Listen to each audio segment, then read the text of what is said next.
Hey, what's up guys? Welcome back to the channel, and I'm coming at you today with a video of some of the things that I watched in May. It's not going to be comprehensive. I decided to limit it to things that I watched on physical media, just to narrow it down a little bit.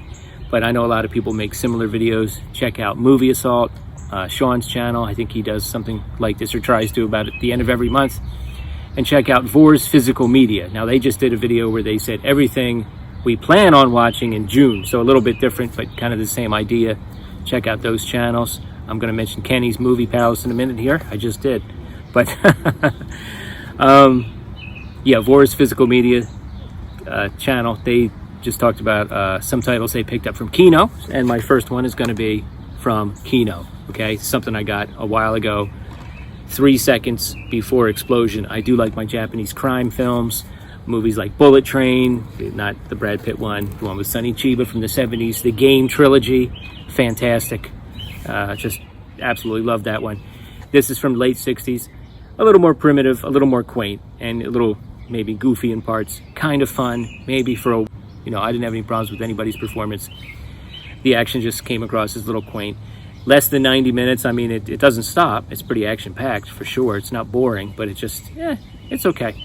It's worth watching once, I guess. If you're into this kind of a genre, you have a guy who's basically kidnapped and brainwashed by the government. They put him through some like sensory deprivation, and he's forced to become a spy for the government, and then he's tracking down missing jewels. The plot is nothing that you haven't seen before or heard of before.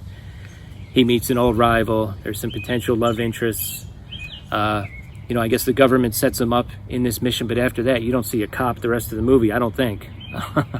The bad guys are just waging war on each other. I mean, they pile into trucks and just make full-on frontal assaults on each other. It's crazy, but yeah, kind of fun. A predecessor of some maybe better films that were yet to come in Japan. 1967. 3 seconds before explosion. Next, one that Kenny just mentioned. Sorry, Kenny. Kenny picked this one up because I picked it up. He watched it, and I saw his video, and the funny thing is I just watched it the night before, and yeah, I agree with him. It's just kind of meh, Held. Kind of a twist on the home invasion story. A Blu-ray I picked up from Hamilton Books, Magnet Film here.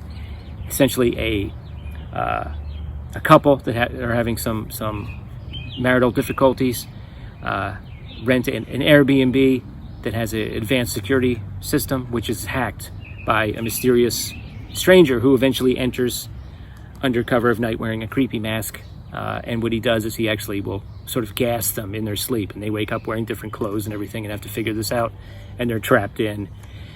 And it has the trope of somebody who we met earlier in the film coming back to the house. There's always like a cop or a newspaper man, or somebody like that, a neighbor that will stop by. Well, somebody comes to the house, and it does some things right, but ultimately it's nothing we really haven't seen before. And like Kenny said, they're not really the most likable people in the world, so that one was okay. Watch the trailer maybe and go from there. Things are getting better, okay? We're looking up here. Next is one that I'd seen a little bit when I was a kid. I remember it a little bit. I just basically remember watching it. I don't remember any details. I remember my dad explaining to me who Lon Chaney was, and it kind of connected with me because I knew who Lon Chaney Jr. was at the time from watching Universal monster films. So I remember when he had this on and he was explaining that this was an actor playing another actor, Man of a Thousand Faces, starring James Cagney, Dorothy Malone, and Jane Greer. Well-acted film throughout the story of Lon Chaney Sr. and his start into the movie business and his tragic personal life, tragic in parts, uplifting in other parts. But, he had his struggles for sure. I mean, this was like unknown territory getting into the movies, And Jim Backus, Thurston Howell III from Gilligan's Island, plays his agent. He's very good in this. It's great to see him in a role like this. It was a lot of fun. But essentially, he works at the theater as a clown, and his parents are deaf. And actually, back then, they usually used the phrase deaf and dumb, meaning they couldn't talk, not dumb in the sense that we usually use it. And it was very much, I think, more looked down upon back then. He brings his wife, Cleva, home, played by Dorothy Malone, and he's never told her that his parents are deaf and dumb. So she gets pretty upset when she meets them. She's worried about their children, if their children are going to inherit this trait or not. And the interesting thing is there's a direct connection between his parents being deaf and his acting in silent films, because he had to communicate with his face. Of course, they were doing sign language, but he also, it was through facial expressions a lot of times that he communicated with his parents. And I don't think they showed it in the film. I think at one point his mom was actually quite ill and bedridden, and maybe she couldn't even do sign language, but they were so accustomed to each other. So he was used to emoting, just through his facial expressions, which of course was helpful in the era of silent films. And it really causes a fracture in their relationship, and eventually something sort of violent happens with her and they split apart. But she doesn't go away completely. She comes back later, and it causes some tension between his new wife and his son Creighton, who of course would eventually change his name to Lon Chaney Jr., which they do touch on towards the end of the movie as he starts thinking about getting into the movie business himself. There's some agents that are reaching out to him saying, hey, we can make you a star if you change your name to Lon Chaney Jr., which of course he eventually did. So it's really just interesting. He's trying to make ends meet. The courts get involved, unfortunately, because of his home life. So then he has to get like a regular job. So he very begrudgingly starts to work as an extra in the movie business, which is new. They even make a comment like, I don't even know if this is going to last, this whole movie thing. So there's some pretty entertaining scenes of him and the other extras sort of looking at the call sheet for the day. We need 3 cops. We need 3 pirates. We need some cowboys. We need someone that speaks this language. And all these extras are gathering around, and they need a pirate with a scar. So he sits down right away, opens up his makeup kit, and makes himself into a pirate with a scar. And then when Jim Backus comes and he's looking for him, he actually talks to him for a minute or two. He changes his voice, and he doesn't even know it's him. It's pretty funny. But he's sort of mentored by an older actress, and those are really good scenes where she pretty much tells him, like, you got to play the game. You can't just jump in as the leading man. Well, eventually, because of his proficiency with makeup and playing these kind of difficult roles, he starts to get some bigger parts, and those scenes are really cool because they show how he sketches out the characters and he envisions them. He makes like harnesses and things to contort his body. There's even a doctor sort of standing by telling him he really shouldn't do that, for prolonged periods of time. They show him as the Hunchback and, of course, Phantom of the Opera, the London After Midnight. They show the poster for that. Those scenes are really cool. And a lot of times his family drama will play out while he's in makeup. So he's dressed up like the Hunchback of Notre Dame, having an argument with his wife and his son. And, there's a conflict because he's kept certain things from Creighton. And those things eventually come back to light towards the end of the movie. Just a solid film all around. And if you're a fan of Universal Monsters and Lon Chaney, you definitely have to see it. Really, really solid film. Man of a Thousand Faces. Let's flip this around here.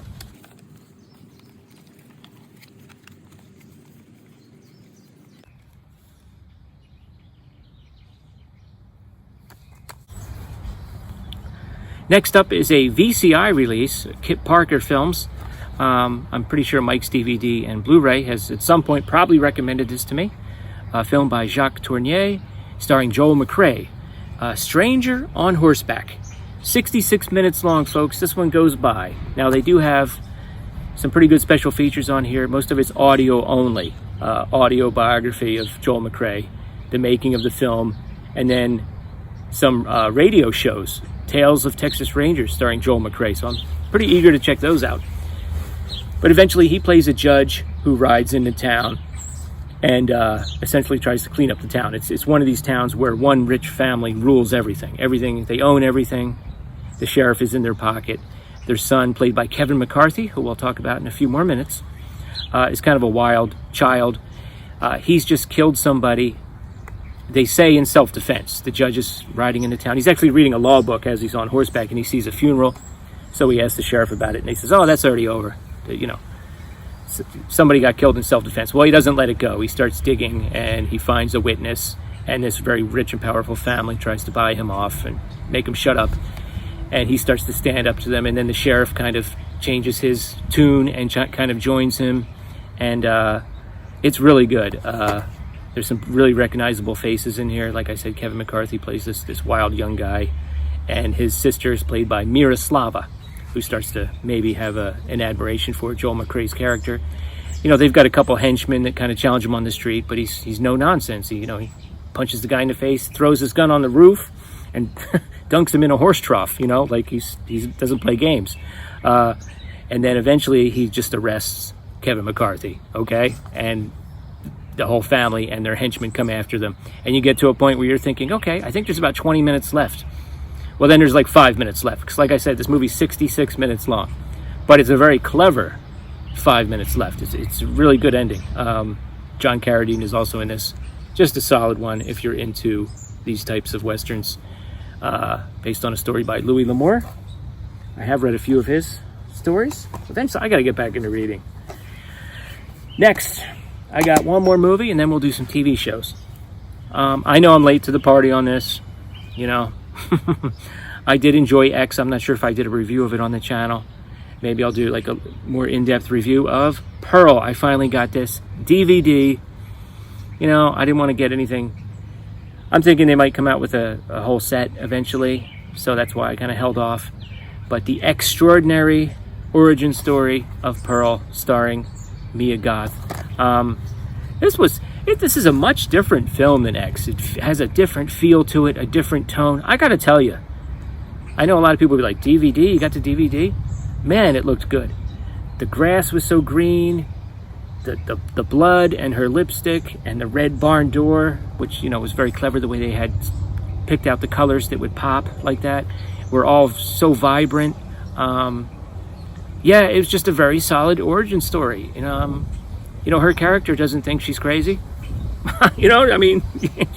She thinks she's in just a horrible situation that she's trying to get out of, and eventually the body count mounts. But a good look at, I guess, like the 1930s era, and some of it does take place in a movie house, which is kind of interesting. She kind of has a thing for a guy who's a projectionist. Just well made, well acted. I think I probably enjoyed this more than X, which I liked. But this, like I said, a very different tone for this. I enjoyed it. I thought it was good. And next, let's go to some TV. I've been working my way through the Rifleman series. I only have this, season 4, volume 1 of season 4, but I watched like 4 episodes in a row. And man, some of them are more lighthearted, some of them are okay, some of them are really good. But I watched 4 real solid ones in a row, so I want to talk about them real quick here. Episode 118, Honest Abe. This guest stars Royal Dano, and that's the great thing about these old series, is seeing who shows up as a guest star. But Royal Dano played Abe Lincoln a bunch of times in film and television, and he's playing a character in this show who thinks he's Abe Lincoln, because this is set after the Civil War. So he's like kind of a delusional oddball who lives on the outskirts of town. Nevertheless, Lucas is kind of friendly with him. It starts out with them having a wrestling match because he thinks he's Abe Lincoln, and Abe Lincoln was a well-known wrestler. He's actually in the Wrestling Hall of Fame, believe it or not. But so, Lucas kind of treats him fairly and doesn't mock him. But when he goes into town, that's exactly what happens. Some stranger in a bar tries to make fun of him. They get in a wrestling match, and he ends up breaking this guy's arm. And then the guy wants revenge. So Lucas has to sort of help out the situation. And, he's kind of teaching Mark a little bit, of course, since this is a show about a single father in the Old West with a son. Along the way, he's teaching Mark life lessons. Like, hey, this guy, they don't come out and talk about mental illness or anything like that. They were never that straightforward, but he's kind of teaching his son, hey, this guy, he's delusional. We have to tiptoe around this. Very good episode. The next episode, The Long Goodbye. This is one that guest starred Edgar Buchanan. He's an old eccentric guy who lives in a rundown shack on the outskirts of town with his grandson, and they kind of keep to themselves. Now, Edgar Buchanan, I know as playing Uncle Billy on a few episodes of Leave It to Beaver.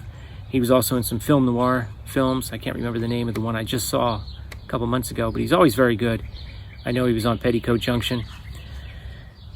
And what happens is, the town's like, hey, you should come into town more. Your son should really come into school. And he's like, no, we're out here by ourselves, And they Lucas kind of respects his wishes. Well, turns out that he's got something in his past. And somebody comes back into town looking for him, and he becomes compromised. And at first, Lucas doesn't know what's going on with him as he changes his whole demeanor. But in the end, he has to help him out. And again, it's, he's teaching Mark lessons about respecting people's privacy and their wishes. And, what it's like to be part of a community throughout the episode. So very solid one. Now the next one, speaking of, I keep doing that. The next one, speaking of Kevin McCarthy, guest stars Kevin McCarthy as Mark Twain. He's actually playing Mark Twain. There's been a few historical characters like General Sheridan, the Union general, on the show. So this is an interesting one. Mark Twain comes into town, and it's called The Shattered Idol. You know how they say never meet your idols? Some of my friends just went to Texas Freight Fair and met some of their idols. It looks like it went pretty well. There's a few idols out there, though, that are little, that have reputations of not being the nicest people to meet. But most of the time it works out, but you never know. So Mark comes up he's going under Samuel Clemens. He comes up to him, he tries to talk to him. He's a little standoffish. Jack Elam is also in this episode. He engages him in a game of pool and starts to goad him. And eventually, Mark Twain actually tells Mark off, pretty much leave me alone. And Mark gets pretty upset by it. And then it has to do with something with the death of his son. He feels guilty about the death of his son. He ends up talking to Lucas about it. And Lucas kind of helps him work through that a little bit.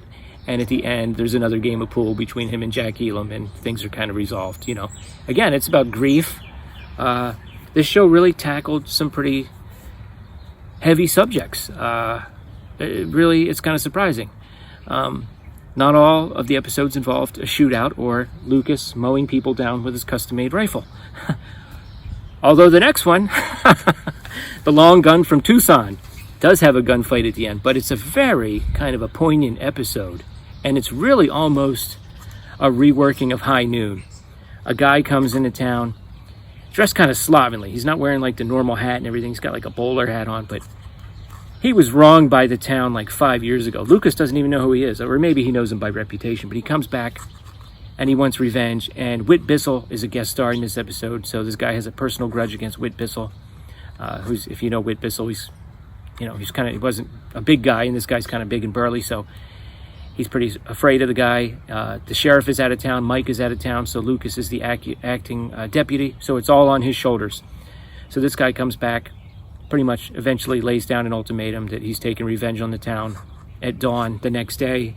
And meanwhile, a lot of people in town who said they were on Lucas's side have scurried away, just like in High Noon.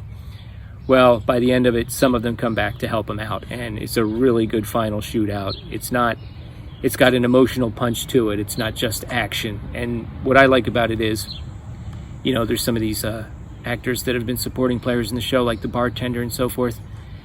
At the end of it, you get a nice glimpse of what it's like for these guys to step up and be involved in something violent. They're not high-fiving each other. It's not pleasant, even if it's something that had to be done. And by the way, while this is going on the night before, Lucas is afraid to go to bed, so he's at the sheriff's office the whole night, and he has Mark sleep with someone else at their house. And they show how Mark is like tormented all night long by what could possibly happen to his dad in the morning. Again, pretty sophisticated episode overall. So that's it. 4 solid episodes of The Rifleman, back to back to back to back in season 4.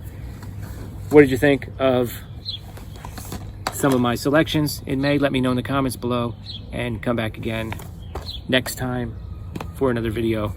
Thanks a lot. Later.